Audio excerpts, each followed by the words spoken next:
Merci d'être à l'écoute du balado Corsé qui te permet de mieux communiquer. Parce que des fois, c'est vrai que c'est corsé d'arriver à communiquer avec son coparent. Si t'es en couple, si t'es séparé ou t'es en famille recomposée, il y a des défis. Et sur mon balado, on discute des enjeux, des défis, des stratégies pour être en mesure d'avoir une meilleure communication. Bonne écoute! Allô? Allô à toi qui m'écoutes. Je sais pas comment tu vas. Là, je me suis mis toute chic pour faire cet épisode-là parce que j'avais besoin de force. Parce que c'est aujourd'hui que je te raconte comment ça s'est passé, l'annonce de la séparation de moi et mon partenaire euh, à nos enfants. Comment moi et le papa, on a annoncé à nos filles que maman et papa, il n'y avait plus d'amour. Si tu n'étais pas au courant que je me sépare, eh bien, je t'invite à aller écouter le premier épisode de la saison 8, celle du 23 septembre. Ça va te permettre de te mettre à jour. Gros été, gros été. Si tu l'as écouté, ben peut-être que tu avais hâte, en fait, à ce moment-là où est-ce que je vais te raconter cette histoire-là. Tu te souviens, je t'avais comme laissé, en fait, sur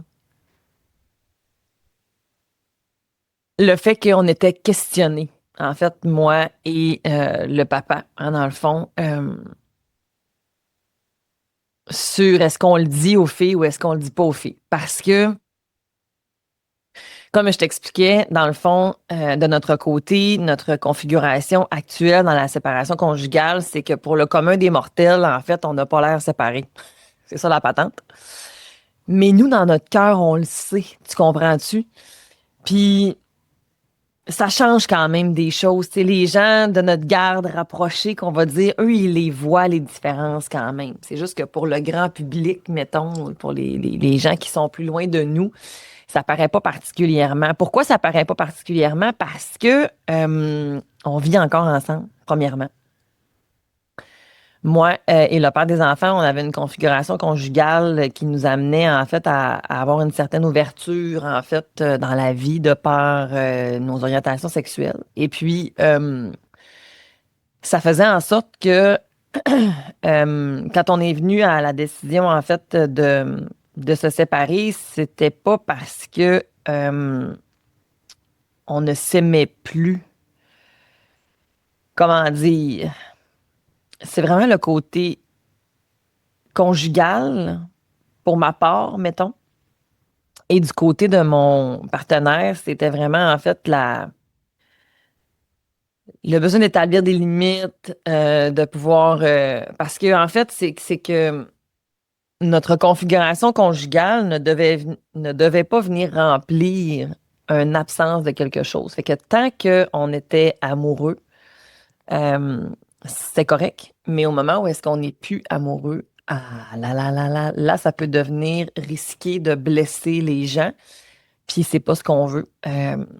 Moi et mon conjoint, on a consulté pendant toute notre vie, en fait, pratiquement de couple, parce qu'on trouve ça super important, de par notre configuration conjugale, de par nos orientations sexuelles. Bref, on voulait s'assurer de bien faire les choses et on voulait avoir quelqu'un qui nous challenge, hein, dans le fond, puis qui puisse être là pour nous ramener ça à map.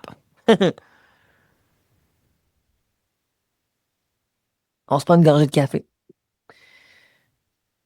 Donc, quand est venue la décision que on devait cesser le couple conjugal, il était certain que le couple parental, lui, n'allait pas s'arrêter, hein. Dans le fond, notre famille allait continuer. Mais il allait falloir qu'on redéfinisse des nouvelles balises, des nouvelles façons de fonctionner. À ce jour, là, ça va évoluer. Là. Je suis très consciente que ça va évoluer, mais à ce jour, on n'a pas de temps parental de défini, particulièrement, puisqu'on vit dans la même maison. On vit un petit peu éloigné aussi, en fait, des centres d'activité de nos enfants, ce qui fait en sorte que on a besoin quand même d'être bien entouré pour arriver à faire tout ce qu'on fait. Moi, par mon travail, le travail aussi à mon conjoint qui est un peu atypique. Donc, bref, On a besoin d'être encore une équipe et on a toujours besoin d'être encore une équipe, mais pour le moment, on fonctionne vraiment par communication de nos besoins, de nos désirs. Euh, Est-ce que lorsque nous aurons des partenaires fixes dans nos vies, ça va changer? Ben, probablement. Pour l'instant, on n'est pas là. Puis c'est bien correct de même. On va continuer à évoluer. Puis tu sais, j'ai le goût de dire que rappelle-toi que ma situation, c'est pas ta situation, puis ma situation, c'est pas la vérité. OK? Je suis très consciente que ma réalité est peu typique. Mais l'important, c'est que tu sois bien dans ta situation, en fait. C'est ça qui est important. Puis l'autre chose, c'est que si t'es pas bien, il faut que tu fasses des actions pour que tu sois bien, mais ça peut pas être au détriment de l'autre et de tes enfants. Donc, nous, actuellement, c'est vraiment comme ça qu'on fonctionne. On fonctionne en nommant nos besoins, en nommant nos désirs, puis comme ça, on établit qui est en charge des enfants. Ça nous demande quand même beaucoup de configuration, beaucoup de respect, beaucoup de communication. Euh, Est-ce que c'est tout le temps facile? Non, pas du tout. Pas du tout. C'était peut-être plus difficile encore plus au début, puis par moment, quand on est plus vulnérable ou quand on est plus stressé. Donc, c'est ça. Ceci étant dit, durant l'été, on s'est donc dit, ben, ça vaut pas la peine qu'on le dise aux filles. Sauf qu'on est très conscient, et je le dis dans mon balado du 23 septembre aussi, là, si tu retournes voir l'épisode où est-ce que je te parle de mon été, que il y a quelque chose qui fitait pas là-dedans. Un, j'allais à l'encontre de ce que la littérature dit.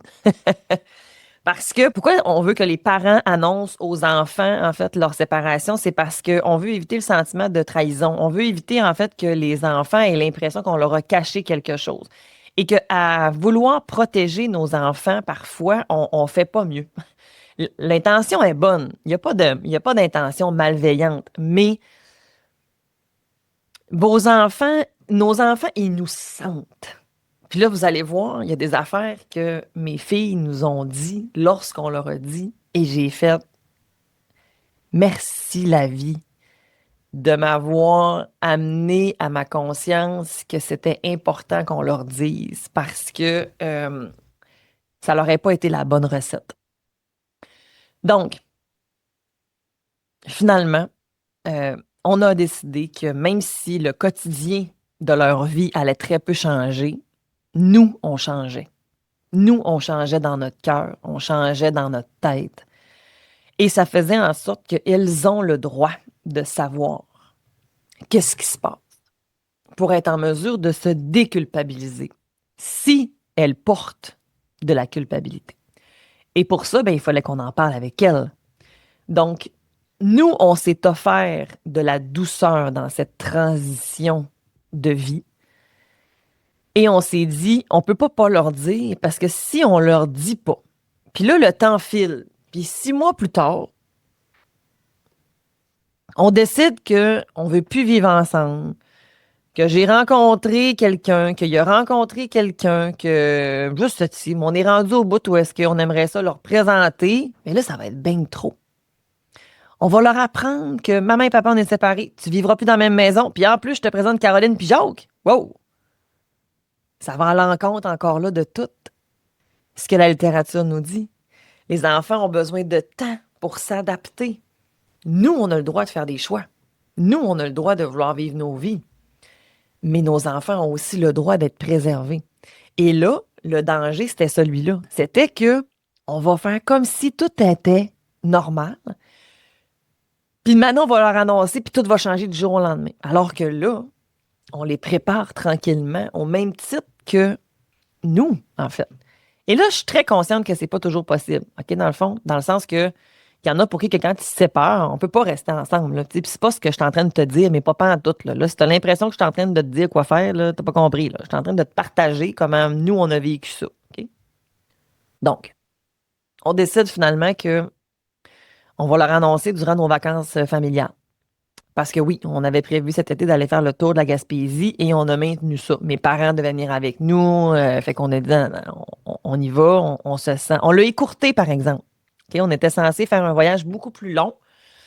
On l'a écourté parce qu'on se disait qu'il allait probablement avoir quand même certaines tensions, qu'il allait avoir probablement comme certaines situations avec lesquelles on n'avait peut-être pas trop envie de dealer. Fait qu'on a dit on va l'écourter. Ça a été très sage parce qu'après 10 jours, on était bien heureux d'en revenir à la maison. Donc, il y a un moment, on est à la plage, à quelque part en Gaspésie. Et là, on dit aux filles, on rapproche leurs chaises. Puis là, on leur dit, venez-vous-en les cocottes, maman et papa, on a des choses à vous dire. Fait que là, ils s'assoient les trois en face de nous. Euh, Tu vas voir la photo. Si tu vas voir sur mes réseaux sociaux, là, en fait, Cynthia Girard Piscine, tu vas voir la photo qu'on a prise. Euh, Puis là, il y a une de mes jumelles. Ah, là, ça se peut que tu ne le saves pas, en fait, non plus, je vais te le dire. J'ai trois filles. J'ai deux jumelles de 8 ans au moment où est-ce qu'on leur annonce, en fait. Là, maintenant, elles ont 9. Et j'ai une petite cocotte de 6 qui a maintenant 7. Donc, une de mes jumelles me dit Mon Dieu, maman, vous êtes donc bien sérieux. Oh, vous allez nous annoncer que vous allez vous marier. Parce que moi et Germain, on est fiancés. Et l'autre jumelle de dire Ah non, vous allez nous dire que vous allez vous séparer. Et t'as mon bébé dans le milieu qui nous regarde, suspicieuse, comme Vas-y, dis-moi ce que t'as à dire, moi le commenter après, tu sais. C'est vraiment un vieux génie, cet enfant. Et je leur dis qu'effectivement, on est plus du côté de ce que Zoé nous dit. Et là, ça part. Euh, une des jumelles descend sa casquette, se met à pleurer. L'autre jumelle descend sa casquette, bien fâchée. Et mon bébé nous regarde fixement dans les yeux, bien questionné. Donc, on continue. On continue. Et je leur explique ce que je leur ai toujours expliqué, en fait. Parce que c'est sûr qu'avec le travail qu'on fait et avec notre configuration conjugale, avec notre orientation sexuelle, depuis qu'elles sont bébés, mes enfants comprennent que là, actuellement, maman et papa, on s'aime. Mais cet amour-là, ça se peut qu'un jour, elle soit plus là. Parce que l'amour pour un enfant, c'est toute la vie, mais un amour pour un amoureux, c'est quelque chose qui s'entretient, c'est quelque chose qui, des fois, même quand on l'entretient, des fois, c'est plus là. Puis que ça pourrait être maman avec une autre maman, papa avec un autre papa. Ben, il y aura juste une maman puis un papa, mais ça pourrait être maman avec une autre femme, ça pourrait être papa avec un autre homme, ça pourrait être papa avec une autre femme, ça pourrait être maman avec un autre homme. Fait que bref, on parle toujours de ces relations, en fait, amoureuses et relations rapport à la sexualité, un peu comme ça. Et quelques semaines avant, en fait, je pense que c'est important que je te dise ça. Quelques semaines avant, dans le fond, qu'on parte en voyage, j'avais commencé à avoir certaines discussions avec mes enfants pour voir, en fait, comment ils trouvaient que ça se passait dans la maison. Donc, on avait déjà commencé à introduire, en fait, certaines discussions pour voir comment tu trouves que ça va, toi. Puis parce que oui, je te dis qu'on vit ensemble puis que ça va quand même relativement bien, mais il y a eu des bonnes chicanes. Il y a eu des bonnes tensions, il y a eu des bons froids. Tu sais, ça n'a pas toujours été facile entre nous deux. Et est-ce qu'on a toujours été en mesure que les enfants ne s'en rendent pas compte? Ben non. Ben non. Donc, il a fallu qu'on en rediscute quand les filles étaient témoins, en fait, de maman et papa qui chicanent. Euh, ben, on revenait avec elle sur ça. Hey, tout à l'heure, maman et papa, on a parlé fort, hein? Comment tu t'es senti? J'ai pas aimé ça, j'ai eu peur, je comprends mon cœur. Et les filles nous disaient parfois, tu sais, vous allez vous séparer, est-ce que vous allez vous séparer? Fait que là, mais les filles disent ça depuis le début parce que c'est ça, on en parle de façon super ouverte, tu sais. Et les trois étaient d'avis que la situation allait quand même relativement bien, mais que oui, il y avait quand même plus de chicanes. Et certaines d'entre elles avaient l'impression que c'était à cause d'elles. Donc, j'en ai des plus sensibles que d'autres dans ma petite gamique. Donc, on a pris le temps de décortiquer ça, puis on a parlé aussi justement de qu'est-ce que ça voudrait dire si on était séparés, Fait que là, tu sais, ils ont fait aussi la distinction avec des amis, hein, dans le fond, et de la famille qui connaissent, qui sont séparés. Donc, on avait déjà commencé à avoir certaines discussions par rapport à ça. Fait que là, je te ramène sur la plage en Gaspé. Les filles, on vient de leur dire que ça va être probablement, on va se séparer. Et que là, je leur explique comment ça va se passer un peu, puis que dans le fond, que même, là, il n'y a plus d'amour conjugal, mais qu'il y a encore de l'amour de parents. Puis on leur nomme, en fait, des choses comme ça. Fait que là, euh, mon bébé, 6 ans, de me dire, bon, là, si je comprends bien, vous vous aimez plus comme des amoureux, mais vous vous aimez encore comme des parents. Pour ça que vous vivez encore dans le même toit. Fait que je suis comme, ouais, c'est ça, mon amour. T'as bien compris, exactement. Par contre, ça veut pas dire qu'on va toujours être sur le même toit. Tu sais, ça, c'est un élément. Et là, en fait, l'affaire, c'est ça, c'est que là, une de mes jumelles de nous dire, OK, c'est qui vos amoureux d'abord? Parce que les gens qu'elles connaissent ont de nouveaux amoureux. Fait que là, on leur a dit, il n'y a pas d'autres amoureux. Pour le moment, il n'y a pas d'autres amoureux. Un jour, est-ce qu'il y aura cette place-là dans notre cœur? Et là, j'ai fait référence à des fois ce que j'appelle le cœur. Le cœur de notre famille. Il y a une place pour les enfants, il y a une place pour le parent, puis il y a une place pour les amoureux, les amoureuses. Fait que papa a longtemps été dans deux cases. Hein, dans le fond, la case du parent puis la case de l'amoureux. Là, maintenant, papa, il va être juste dans la case du parent, puis la case de l'amoureux ou amoureuse, bien ça, il y a peut-être quelqu'un d'autre un jour qui va la combler. Et la case de l'enfant, ça, il n'y a personne jamais qui va pouvoir la prendre. Tu sais. Puis on a rempli le reste de notre cœur aussi. Tu sais. J'aime ça le chien, j'aime ça m'entraîner. Tu sais, donc tout ce qu'on aime dans le fond, puis qu'est-ce qui peut être déplaçable ou pas. Fait que bref, on aura nommé ça. Après ça, l'autre jumelle, elle, de nous demander, ben oui, mais là, on va vivre vous, puis combien de temps avec chacun? OK. Fait que là, ça aussi, on leur a expliqué que pour le moment, maman et papa, on allait rester dans la même maison. Et que on était déjà, en fait, à discuter avec mes enfants de ce que nous, on appelle le chalet en ville.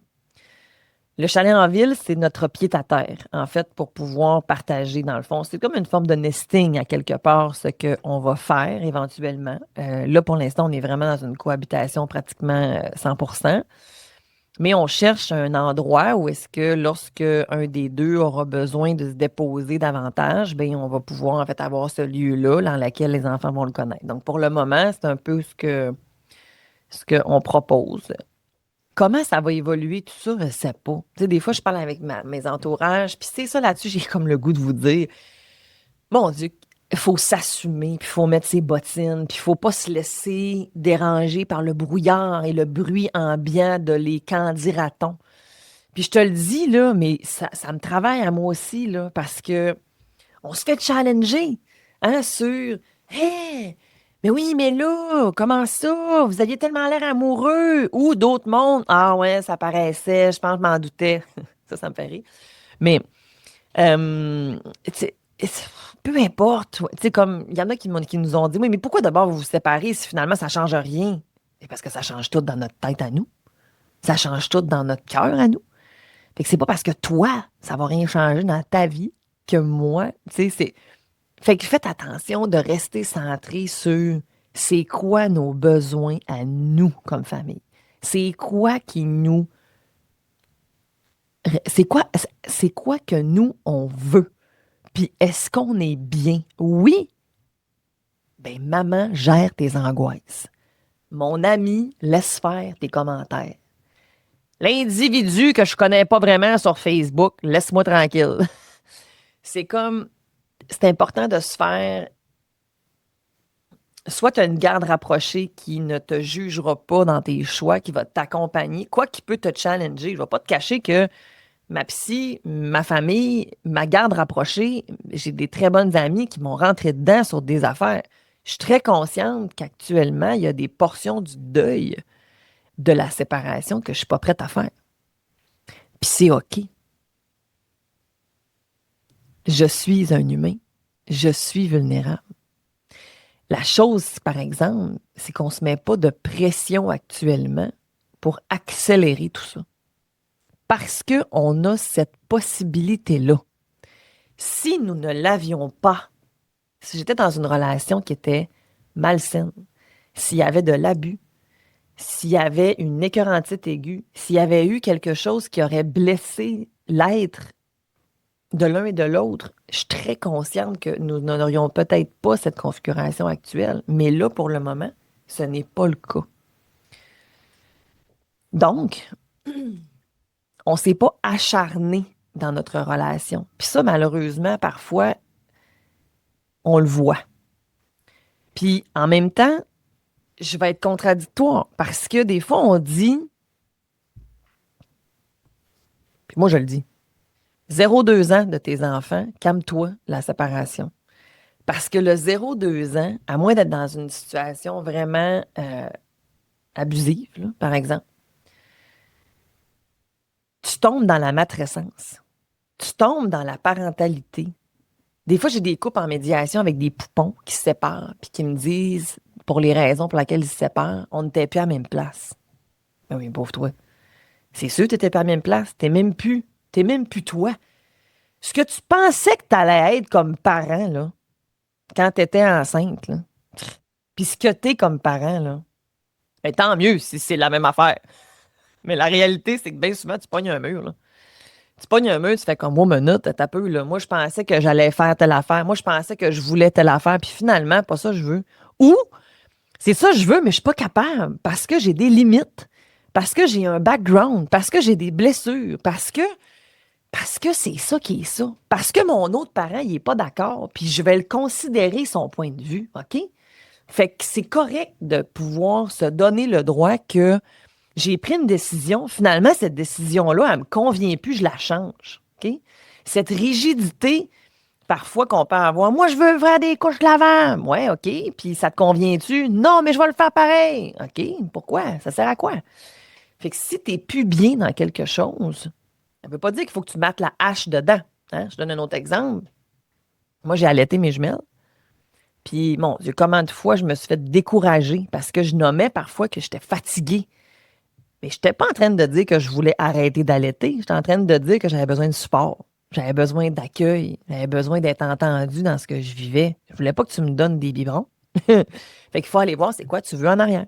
Fait que dans ton couple, c'est la même affaire. OK, dans le fond, fait, au niveau du 0-2 ans, c'est juste que c'est parce que tu as les hormones dans le tapis. Tu découvres ton partenaire comme étant un autre parent. Fait que ça va prendre, peut-être pas nécessairement des fois de la séparation tout de suite, mais de la thérapie, de l'accompagnement postnatal. On se prépare à être des parents pendant des mois, mais on se prépare à accoucher, excuse-moi. On se prépare à accoucher pendant des mois, mais on se prépare pas à être des parents. D'ailleurs, j'ai fait un webinaire avec la gang de Maman Pieuvre, qui sont vraiment une référence en termes de parents de jumeaux triplés, naissance multiple en fait. Mais même si tu n'as pas des jumeaux, tu pourrais très bien aller chercher le webinaire que j'ai fait avec eux, en fait, et on parle justement de ce 4e trimestre-là, OK, sur le site web de Maman Pieuvre. Dans leur webinaire, tu vas pouvoir y avoir accès. Pour vrai, ça ne coûte rien. Fait que, ben, ça coûte rien. Ça coûte quelque chose, mais ça ne coûte pas très cher. Ça, je veux dire. Ça te coûte moins cher qu'une grosse pizza. Fait que, regarde. Je profite de ton épisode pour te parler quelques petites minutes, en fait, de mon accompagnement Cococo, le sujet dont on parle aujourd'hui. Visiblement, peut-être que ça peut te parler. Et l'accompagnement Cococo, qu'est-ce que c'est? C'est collaboration, communication, coparentalité. Quand vous êtes séparés ou que vous êtes en famille recomposée, des fois, c'est tough, c'est difficile. Donc, l'accompagnement de Cococo te permet d'avoir 7 séances avec moi. Je suis live en virtuel et je réponds à tes questions, mais j'approfondis aussi des thèmes.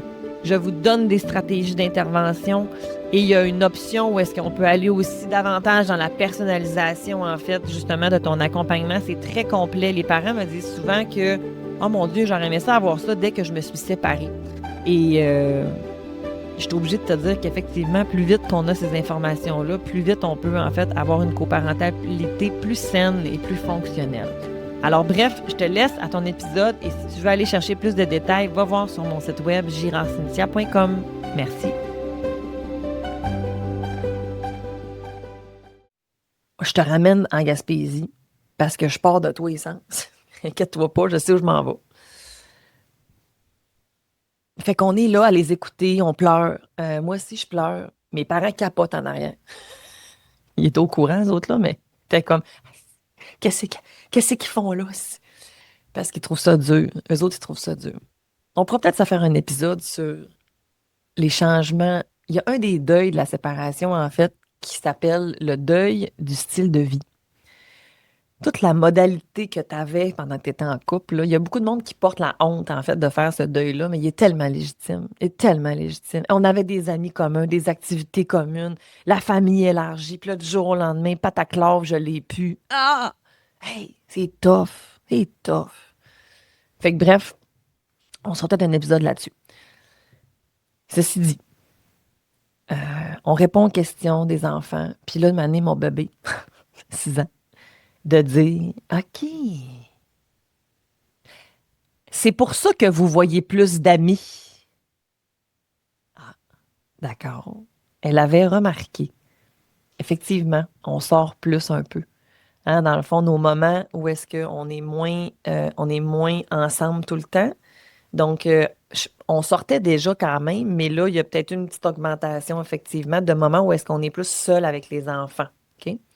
Donc, dans ce temps-là, on leur nomme qu'effectivement, on va voir des amis. Des fois, c'est mon travail, tu sais, mais fait que voyez-vous comment elles avaient senti les choses. Et en plus, durant l'été, mon bébé, ça a été vraiment difficile, les dodos. La séparation de nous, effectivement, probablement que le fait on était plus souvent à l'extérieur, moi et le papa, qu'on était plus des fois un en charge de la gang, elle l'a senti. Ce qu'elle a senti aussi, c'est peut-être parfois, en fait, notre indisponibilité émotionnelle. Parce qu'il y a eu des moments où est-ce que, oui, quand je te dis que c'était pas facile pour vrai. Euh, on a de la peine, tu sais, même si on est d'accord avec notre décision, euh, ça me tue encore. Ça me tue encore. Parce qu'un des deuils de la séparation, c'est le deuil de la famille imaginée. On n'a pas fait le projet de cette famille pour être une famille configurée, chacun dans sa maisonnée, tu sais, parce qu'il y en a que c'est ça leur configuralité de parentalité, puis c'est bien correct. Mais tu pars de même, tu sais, comme une solo, un solo parent. Un solo parent qui a un projet d'enfant seul, il sait qu'il va être seul, il le fait en toute conscience. Nous, on n'a pas fait ça. Nous, on était un couple qui s'aimait, puis qui a décidé d'avoir des enfants dans le but d'en faire une famille. Maintenant, notre famille, elle continue, mais elle se configure différemment de ce qu'on avait setupé au début. Puis ça, ben, c'est un deuil. Puis ça, ben, c'est tough. C'est tough. Au même titre que, ça fait combien de temps, là? Il faudrait que je m'arrête une matinée, qu'on fasse un autre épisode. Mais ce que je voulais dire, dans le fond, c'est qu'au même titre que le deuil de voir ses enfants quand bon te sent. Actuellement, nous, on n'a pas encore le désavantage de ne pas être avec nos enfants quand ça nous tente parce qu'on vit encore ensemble. Mais, par contre, il y a des moments où est-ce qu'effectivement, stratégiquement, on se donne de l'air pour s'aider à maintenir le cap le plus longtemps possible dans cette configuration-là. Et euh, il y a des moments où est-ce que, par exemple, je vais partir de la maison et je me sens bien de partir. Ça, je pense que c'est un grand tabou, là. Je me sens bien de partir. Je me sens pas coupable de partir parce que je le sais que ça va me faire du bien. Mais j'ai l'impression d'abandonner mes enfants puis de ne pas faire mon rôle de parent. J'ai l'impression de prioriser mes besoins de ceux de mes enfants. Puis ça me fait sentir comme une crotte de nez, si tu savais. Oh my God! Sauf que la réalité, c'est que c'est pas tout à fait ça. Parce que je m'assure qu'elles soient en sécurité, je m'assure qu'elles soient bien, je prends le temps d'accueillir qu'est-ce qu'elles vivent. On a des discussions sur comment elles vont, sur comment elles trouvent que ça se passe. Elles existent dans ce qu'elles vivent, même si elles vivent des choses qui sont pas agréables à ressentir. Maintenant, si j'étais tout le temps sur la galipette, ça serait une autre affaire. Mais c'est pas le cas. Je suis là le matin, je suis là le soir, je suis là super souvent. Je suis là au sport, je suis là à l'école, je suis là partout, c'est pas compliqué. Fait que, oui, il y a des moments où est-ce que je vais choisir de prendre du temps pour moi parce que si moi, je vais pas bien, comment veux-tu que j'aille bien avec mes enfants? Et ça, c'est une de mes phrases préférées. Maman qui va bien, bébé va bien. Maman va pas bien, bébé va pas bien. OK? C'est la même affaire avec les papas. Il faut qu'on soit capable. Il faut qu'on soit vide. Ben, vide. Dans le sens que, c'est parce que là, si tu m'écoutes juste avec tes oreilles, tu vois pas ce que je fais, mais je monte mon cou. Dans le sens qu'il faut que il faut vider notre verre d'eau. Tu comprends-tu? Si ton verre d'eau, il est tout le temps plein, comment peux-tu accueillir ton enfant? Tu peux pas. C'est tout le temps la goutte qui fait déborder le vase. Puis là, ben, ça fait des affaires que tu dis comme, maudit, je regrette ce que j'ai fait. Pas ça que je voulais dire. Ouais, mais ça, c'est facile à dire, OK? Quoique, non, c'est pas si facile à dire. Il faut quand même que tu sois capable de le reconnaître, là, en fait, que tu es allé trop loin. Sauf que, au-delà de je me suis excusée, je reconnais, qu'est-ce qui a amené mon déclencheur et comment je vais m'occuper de ce déclencheur-là? C'est ça, le nerf de la guerre. La réparation relationnelle, c'est génial. On peut aller s'excuser à notre enfant. On peut lui dire, je suis désolée, j'ai vu dans tes yeux que tu avais eu peur quand j'ai parlé très fort. Je suis désolée, mon amour. Je ne voulais pas faire ça. Je suis désolée. Faut pas que tu rajoutes le mais j'ai répété 15 fois. Quand tu fais ça, tu es en train de dire c'est de sa faute. Tu es responsable de tes émotions et de ce que tu fais avec. OK? Nos enfants sont en apprentissage. Mais au-delà de ça, c'est parce que si tu t'excuses à tous les jours, 3, 4, 5 fois par jour, une année, ton enfant va finir par te dire, ben oui, mais là, même titre qu'avec ton partenaire. Si ton partenaire, tu pètes des coches tout le temps, qui est irrespectueux, qui te parle mal, une année, tu vas faire comme, hey, puis il s'excuse tout le temps après, mais que tu vas faire comme, ben voyons, c'est-tu vraiment vrai, ces excuses? Parce que ça recommence tout le temps. T'sais. Puis là, ça le sait que c'est tough, le changement. OK? C'est dur de changer. Fait que, tu sais, c'est de voir aussi c'est quoi la démarche qui est entamée, qu'est-ce qui est fait. Fait que, bref, qu'est-ce qui m'a amené à péter une taque? Qu'est-ce qui m'a amené à me sentir pas bien? Puis là, à ce moment-là, ben, je vais aller chercher de l'aide, aller en thérapie, aller consulter, arrêter de consommer, faire plus de sport. Je sais si, moi, faire ce que tu as à faire, ralentir ton travail, changer de travail. Des fois, c'est justement se séparer, tu sais. Tu sais, quand je t'explique dans le premier épisode, en fait, justement, que je te raconte comment on s'est séparés, que quand j'ai pris conscience que j'avais besoin d'aller à l'extérieur de ma maison pour aller chercher mon espace, puis que quand mon partenaire est parti pendant une semaine pour aller vivre sa vie, j'avais plus ce sentiment-là. Je ressentais pas le besoin qu'il fallait que je parte de la maison pour avoir mon espace. J'avais de l'espace.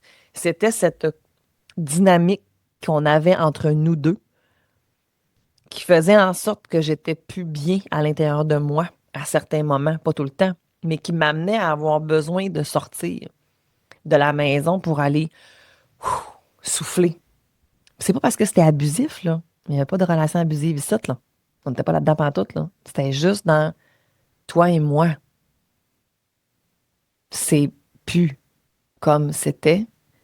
Puis même si on en parlait ouvertement, qu'on a travaillé tellement fort pour essayer de voir qu'est-ce qui va être le mieux pour nous, on a essayé des choses, on s'est trompé, quand je dis on s'est trompé, on n'a pas fait les bons choix. Tu sais, des fois, on a été maladroit, on s'est mis pieds dans les plats. Colin. Mais on était on essaye des affaires pour essayer de voir. Parce que si on reste dans le statu quo, ça ne change rien, là. Donc, on va arrêter de fuir, on va arrêter d'éviter, on va se mettre en action, mais on était accompagné par une personne pour nous aider à faire vigie. Hey, oh gang, wow, wow. Hey, vous pensez à ça, hey, vous pensez à ça? Ah ouais, ouais, ouais, ouais, ouais.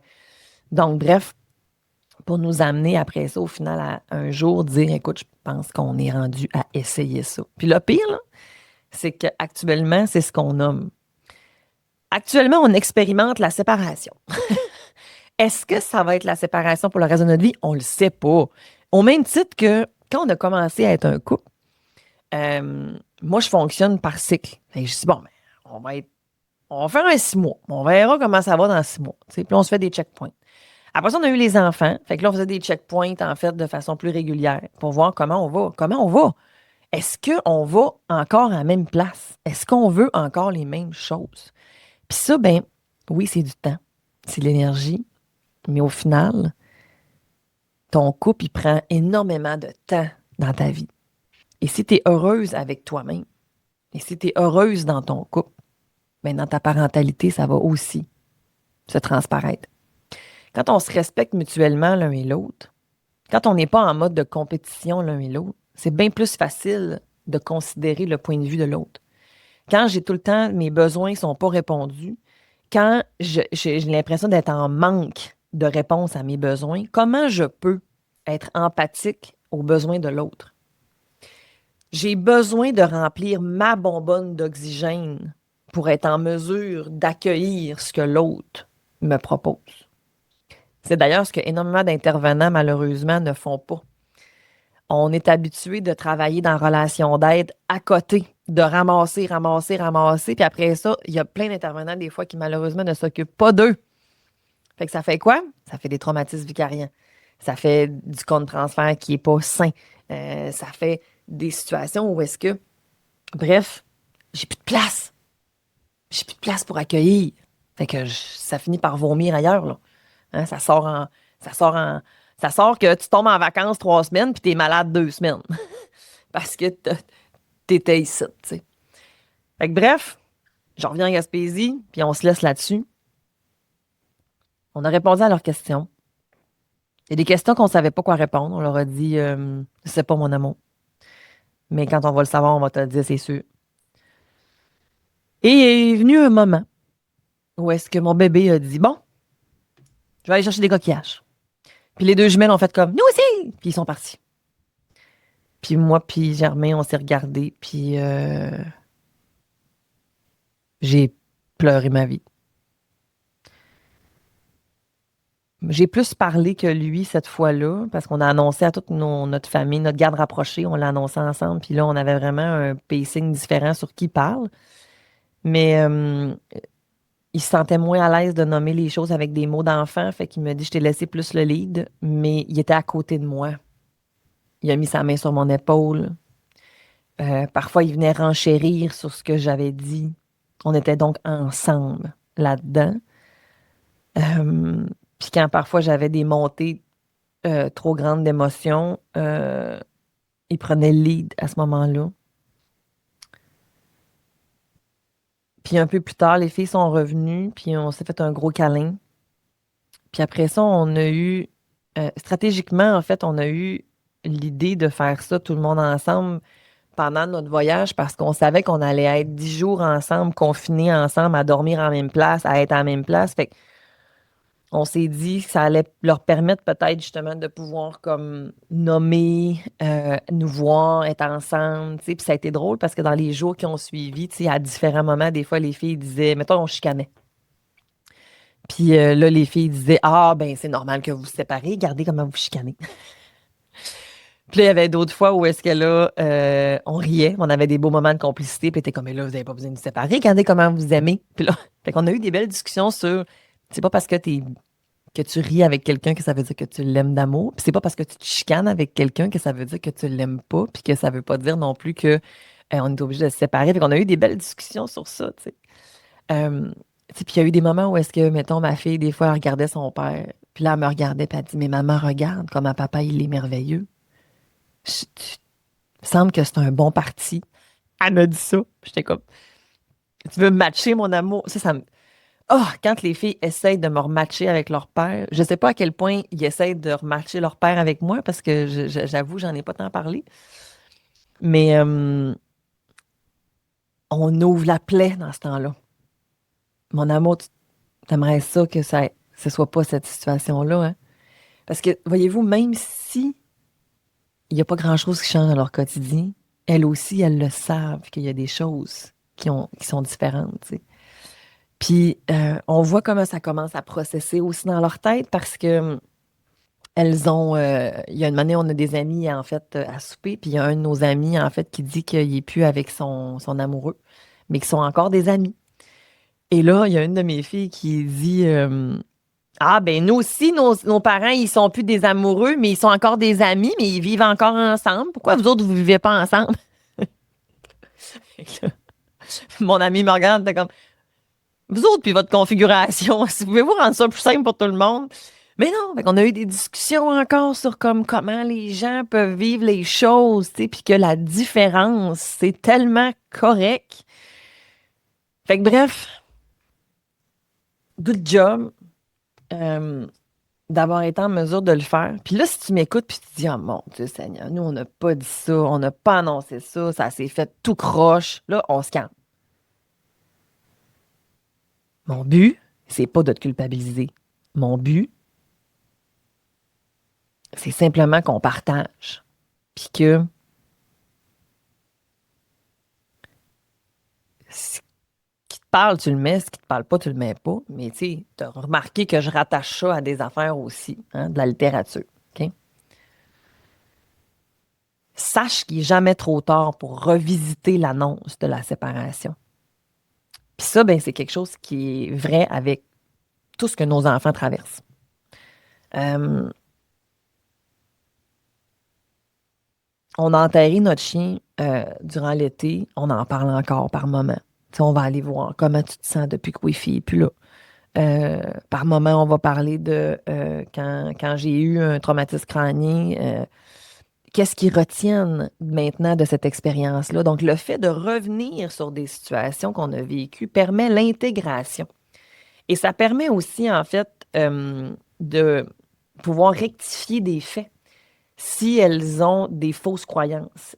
Comme je prends l'exemple de mon traumatisme crânien, mais longtemps après, les enfants ont eu l'impression que, bien, surtout mon bébé, parce que c'est elle que j'ai rattrapée, en fait, en traîneau, puis j'ai tombé. Fait qu'elle a vraiment l'impression que c'est à cause d'elle. Puis c'est pas à cause d'elle, mais je comprends que ça, tu sais, qu'est-ce qu'elle veut dire. Fait que, bref, je la dégage encore, tu sais, de ça. Euh, Puis de revenir avec eux, tu sais, sur Hey, maman et papa, tu sais, ça fait quand même quelques temps qu'on est séparés. Ça fait 4 ans, ça fait 3 ans. Ma filleule, ma belle amour, c'est une grande patente. Ça vient de rentrer au secondaire. Cet été, discussion avec sa mère sur Hey, vous autres, la séparation, comment elle était tout petite quand ils se sont séparés. Fait qu'il y a plein d'affaires elle n'avait pas nécessairement sa conscience, que là, on revisite. Donc, il y a ça peut être un moment. C'est tout le temps possible de revisiter, de discuter de tous les sujets du monde. Il y a juste des façons de le faire. Garder sa posture d'adulte, bienveillant, le leader. Et non pas que l'enfant se ramasse à être lui le responsable du parent. C'est ça qui est vraiment important là-dedans. Euh, Ça veut pas dire que tu peux pas avoir d'émotions, là. Dans le fond, tu peux avoir des émotions, mais c'est juste qu'on veut juste pas que l'enfant s'en occupe. C'est juste ça la distinction. Alors, bref, c'était la fois où je te raconte comment on a annoncé à nos enfants qu'on se sépare. Je t'envoie de l'amour, je t'envoie de la douceur. Euh, je sais pas comment tu reçois cet épisode-là. J'aimerais ça que tu me le partages. Écris-moi, soit sur mes réseaux sociaux, hein, Cynthia Girard Psymed, ou avec un courriel, consultation à commercialgirardcynthia.com. Ça te fait quoi? Ça te résonne-tu? J'étais trop confrontante? C'est-tu comment tu vois? Comment ça se passe pour toi, cette affaire-là? Puis, ça t'a-tu amené d'autres sujets que tu aimerais ça que je discute? Parce que j'aime vraiment ça quand vous me partagez ça. Fait que, go for it. Sur ce, je te souhaite une belle semaine, puis on se revoit bientôt. Bye! Et voilà, c'est un épisode qui vient de se terminer et j'espère que tu as trouvé de la valeur dans cet épisode-là, que tu as apprécié. S'il te plaît, si tu as des idées de contenu, des sujets, des questions, écris-moi à consultation@commercialgirardcynthia.com. Je vous lis toujours et je vous réponds parce que si vous prenez le temps de m'écouter, je prends le temps de vous lire et ça me touche au plus profond de mon cœur de savoir que je peux avoir un impact. Alors, ne te gêne pas, écris-moi. À bientôt!